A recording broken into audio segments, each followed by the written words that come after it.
সম্মানিত দর্শক বন্ধুরা, আজকের এই ভিডিওতে আমি আপনাদেরকে গুলজামা কাটিং করে দেখাবো। তো নতুন নিয়মে গুলজামাটি কাটিং করে দেখাবো। এটা হচ্ছে রাউন্ড গুলজামা যেটা বলে। তো দর্শক বন্ধুরা, সবাইকে রিকোয়েস্ট করব সম্পূর্ণ ভিডিওটি মনোযোগ সহকারে দেখার জন্য এবং লাইক কমেন্ট করার জন্য। তো ভিউয়ার্স, আমি এখানে গুলজামাটি কাটিং করার জন্য হচ্ছে 2.5 গজ পরিমাণ কাপড় নিয়েছি। আর কাপড়টাকে দেখতে পাচ্ছেন, ফার্স্ট অফ অল আমাদের এখানে কাপড়টাকে 4 ভাঁজ করে নিতে হবে। আর আমরা হচ্ছে উপরের যে টপ পার্ট সেটা কাটিং করে নিব ফার্স্টে। তার জন্য আমি এখানে কাপড়টাকে সুন্দর করে 4 ভাঁজ করে নিচ্ছি, দেখতে পাচ্ছেন। এইভাবে 4 ভাঁজ করে নেওয়ার পর আমি একটু হালকা আয়রন দিয়ে ভাঁজ করে নিচ্ছি কাপড়টাকে।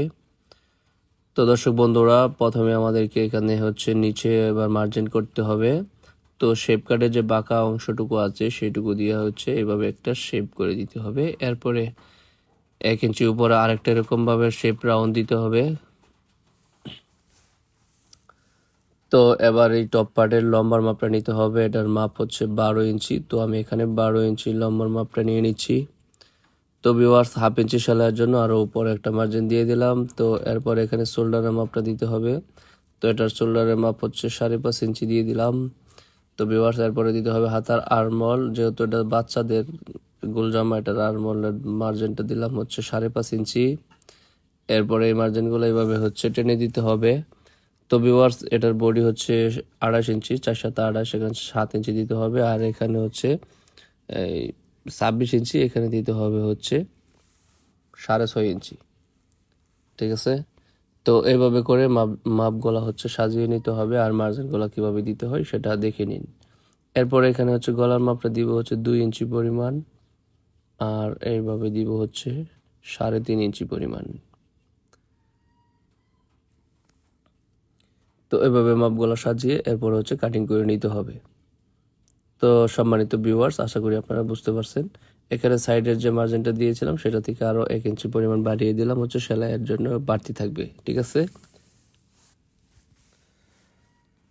তো দর্শক বন্ধুরা, আমরা হচ্ছে নিচে কাটিং করে নিলাম। এইবার হচ্ছে এইভাবে হচ্ছে শোল্ডার উপরটুকু কাটিং করে নিলাম।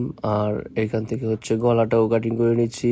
দেন এরপরে হচ্ছে আমাদেরকে আর্মহোলের সাইডটা কাটিং করে নিতে হবে। দর্শক বন্ধুরা, আমরা প্রতিনিয়তই ভিডিও আপলোড করে থাকি নতুন নতুন। যারা ঘরে বসে টেলারিং কাজটা শিখতে চান তারা অবশ্যই আমাদের চ্যানেলটিকে সাবস্ক্রাইব করে আমাদের চ্যানেলের একজন সদস্য হয়ে আমাদের পাশে থাকুন। আশা করি ভালো কিছু শিখতে পারবেন। তো ভিউয়ার্স, আমি এখানে হচ্ছে উপরের টপ পার্টটা কাটিং করে নিয়েছি। এবার হচ্ছে নিচের যে গিয়ারের অংশটা আছে সেটুকু কাটিং করে আমি আপনাদেরকে সুন্দর করে দেখানোর চেষ্টা করব ইনশাআল্লাহ। তো ভিউয়ার্স, কাপড়টা দেখতে পাচ্ছেন, আমি এখানে হচ্ছে এক সাইড দিয়ে হচ্ছে সুন্দর করে ডাবল করে ভাঁজ দিচ্ছি। তো আপনারা এরকম ভাবে ডাবল করে ভাঁজ দিবেন। তারপরে এভাবে কোনাকুনি একটা ভাঁজ করে দিবেন সুন্দর করে। তো এরকম কোনাকুনি সুন্দর করে ভাঁজ করার পরে এভাবে হচ্ছে আপনারাও ঘরে যদি আয়রন থাকে তাহলে আপনারা ভাঁজ করলে ভালো হয়। তো দর্শক বন্ধুরা, এইখানে দিবেন হচ্ছে 26 ইঞ্চি যে মাপটা দিয়েছিলাম প্যাডের, সেইটার মাপ এখানে 4 ভাগের 1 ভাগ দিবেন 6.5 ইঞ্চি। তো আমি এখানে 6.5 ইঞ্চি দিয়ে এভাবে একটা মার্ক করলাম। আর এভাবে একটা মার্ক করতে হবে মিডল পয়েন্ট। এখানে মিডল পয়েন্টটা বের করে নিতে হবে। তো এরপরে হচ্ছে এখান থেকে আমাদের 20 ইঞ্চি পরিমাণ নিতে হবে। 20 ইঞ্চি টোটাল জামার লম্বা হচ্ছে 32 ইঞ্চি। তাহলে এর আগে হচ্ছে 12 ইঞ্চি কাটিং করলাম। আর এইখানে হচ্ছে 20 ইঞ্চি পরিমাণ কাটিং করতে হবে। তো এই যে মাঝখানে যে মার্জিনটা দিয়েছি সেখানে মেজারমেন্ট টেপটা দৌড়ে এরপরে হচ্ছে এভাবে গোল রাউন্ড করে হচ্ছে মার্জিনগুলো উঠিয়ে নিতে হবে। তো দর্শক বন্ধুরা, এই পাকে আমাদের ছোট চ্যানেলটিকে সাবস্ক্রাইব করে নেন এবং ভিডিওতে একটা লাইক করে দেন। ভাই, একটা লাইক করে দেন।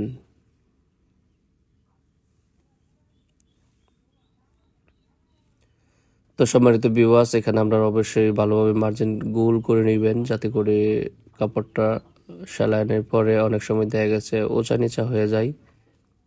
তার কারণ হচ্ছে এখানে অনেকেই গোল করে রাউন্ড দিতে পারে না।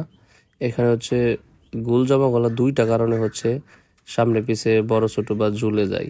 একটা হলো কাপড়ের প্রবলেম, একটা হলো কাটিংয়ের প্রবলেম। ঠিক আছে। তো এইগুলো যদি আপনাদের কারোর সাথে হয়ে থাকে তাহলে আমাকে কমেন্ট করে জানাইতে পারেন। অবশ্যই আমি এটার উপর একটা ভিডিও তৈরি করে দেবো ইনশাল্লাহ। তো দেখতে পাচ্ছেন এই যে এরকম গোল জামাটা হবে। তো ভিউয়ার্স আমাদের নিচের ঘেরের অংশটুকু কাটিং করা হয়ে গেছে দেখতে পাচ্ছেন। তো এবার আমরা হাতা কাটিং করব। হাতাটি হচ্ছে কলসি হাতা বা রাবার দিয়ে হাতাটা তৈরি করব, ঠিক আছে। তার জন্য আমি এই যে দেখুন এখানে 2টা পার্ট আছে, আর 2টা পার্ট এভাবে ভাঁজ করে দিলাম। তো এরকম ভাবে ভাঁজ করার পরে কাপড়টাকে আয়রন দিয়ে সোজা করে নিচ্ছি। এখানে প্রথমে ডাবল ভাঁজ দিলাম, ঠিক আছে। এরপরে আমাদেরকে এইভাবে আরেকটা ভাঁজ দিতে হবে, তাহলে 2টা হাতা একসাথে হবে এবং বেশি পরিমাণে কুচি বা আবার যে কুচি থাকবে বেশি করে কলসি হাতায় সুন্দর দেখা যাবে। তো দর্শক বন্ধুরা, এভাবে কাপড়টাকে সুন্দর করে ভাঁজ করার পরে আমরা ফার্স্ট অফ অল নিচ থেকে মাপটা ধরে নিয়ে আসবো। প্রথমে এখানে কলসি হাতার মানে রাবার ভিতরে দেওয়ার জন্য 2 ইঞ্চি পরিমাণ কাপড় বাড়তি নিলাম। এরপরে এখান থেকে হাতার লম্বার মাপিয়ে নিব। তো হাতার লম্বা 5 ইঞ্চি। তো আমি এখানে 5 ইঞ্চিতে মার্জিন দিয়ে দিচ্ছি। হাফ ইঞ্চি সেলাইয়ের জন্য নিলাম, আর এখানেও 2 ইঞ্চি পরিমাণ রাউন্ড শেপ দিতে হবে। ব্যাস, এখান থেকে আপনারা যত বেশি নেবেন তত বেশি কুচি হবে, আর তত বেশি ফুলে থাকবে, হাতাটা অনেক সুন্দর দেখা যাবে, ঠিক আছে। এরপরে আমি এখান থেকে সুন্দর করে কাটিং করে নিচ্ছি। তো এখানে যত বেশি আপনারা কাপড়টা লম্বাই নেবেন মানে তত বেশি কুচি হবে, আমি অতটুকু পরিমাণ নিলাম। তো দর্শক বন্ধুরা, আমার এখানে কিন্তু হাতা কাটিং করা হয়ে গেছে, আপনারা দেখতে পাচ্ছেন। তো এবার আমরা এই হাতাটি কাটিং করার পরে সাইডে একটা বেল ফিতা বাঁধতে লাগে, ওটাও তো কাটিং করব। এখন হাতাটা কাটিং করে নিলাম, দেখতে পাচ্ছেন। তো বেল ফিতাটা কাটিং করার জন্য এখানে কাপড় আছে, তো এই কাপড় দিয়ে ফিতা কাটিং করে নিলেই হবে। তো দর্শক বন্ধুরা, এই পর্যায়ে আমাদের কিন্তু ভিডিওর লাস্ট পর্যায়ে চলে আসছি। যারা এতক্ষণ ভিডিওটা কন্টিনিউ করছেন আপনাদের সবাইকে অসংখ্য ধন্যবাদ। আর আমাদের এই চ্যানেলে আরও অনেকগুলো ভিডিও আপলোড করা আছে কাটিং এবং সেলাইয়ের, আপনারা চাইলে ওইগুলো দেখতে পারেন। আর যারা নতুন আছেন তারা অবশ্যই আমাদের চ্যানেলটিকে সাবস্ক্রাইব করে আমাদের সাথে থাকবেন। ভিডিওতে লাইক দিতে একদমই ভুলবেন না। আর একটা শেষ কথা বলতে চাই, সেটা নতুন নতুন ভিডিও পাওয়ার জন্য অবশ্যই চ্যানেলটিকে সাবস্ক্রাইব করতে হবে, ঠিক আছে। সবাই চ্যানেলটিকে সাবস্ক্রাইব করে নেবেন। আর যারা ফেসবুক পেজ থেকে ভিডিওটা দেখবেন তারা অবশ্যই আমাদের ফেসবুক পেজটি ফলো করে দিবেন।